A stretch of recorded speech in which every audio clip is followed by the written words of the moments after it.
Bel, si Darius nasa ibang lugar. Naghiwalay kami ng lugar para mahanap namin si Tyrone. Tita Rosel, mataas ang respeto ko sa'yo. Maraming beses, wini-wish ko na sana kayo na lang ang nanay ko. Pero ngayon, nag-iba na ang tingin ko sa'yo. Bel, please. Huwag mong isama si Rosel sa galit mo sa akin, please. Mabuti sana kung hindi ko nakita yung nakita ko ng isang araw sa hospital. Sandali, ano ba yung nakita mo? Please, huwag na po kayong mag-deny.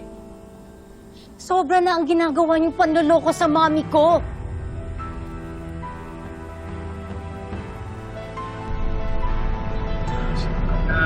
Tyrone.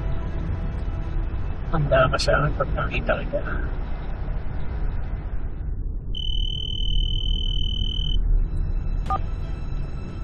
Oh, ano? Ang balita?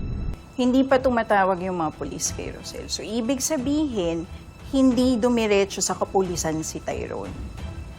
Siya kaya dinala yun. Dumampot sa kanya. Sandali nga, sigurado ka ba sa nakita mo? Oo naman. Kitang-kita kong isinakay doon sa puting kotse, kaya nandito pa ako sa area. Kaya pinagtatanong-tanong ko pa yung posibilidad na dinaanan nila. Paano kaya kung yung mga kumidnap sa kanya, baka yun din yung nakapulot sa kanya? Pwede. Pero ano naman intensyon? Alam mo, ang mahalaga, magawa pa rin natin yung plano natin. Hindi tayo matatahimik hanggat hindi tayo nakakasiguro na patay na yan si Tyrone. Darius, ito na yung pagkakataon, kaya dapat hindi na natin ito palagpasin. Eh, ano pa nga ba ginagawa ko? Hindi nga ako tumitigil sa paghahanap eh. Ah, dito lang yun. Sa area, makikita ko yun.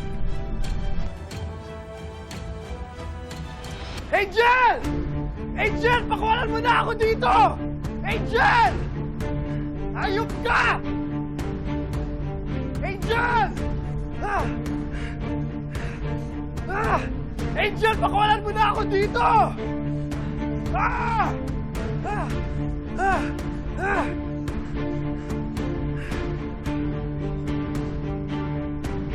Angel! Angel! Pakuwalan mo na ako dito! Angel!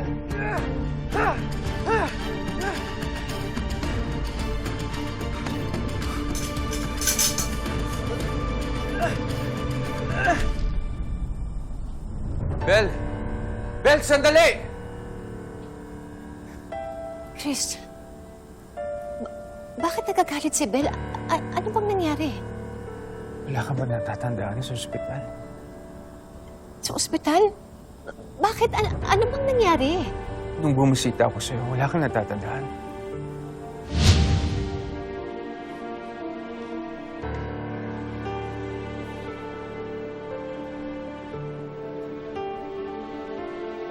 I'm sorry.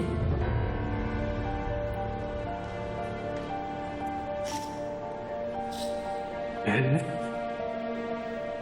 Bel?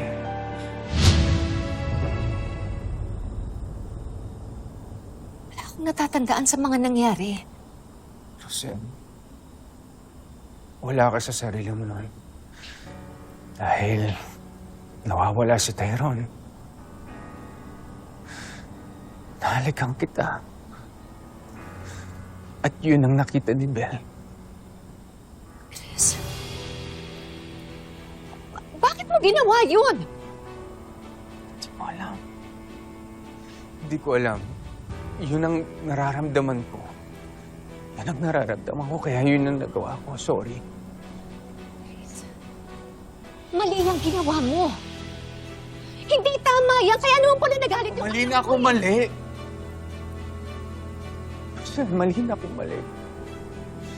Ano gagawin ko? Yun ang nararamdaman ko. Dahil mahal kita.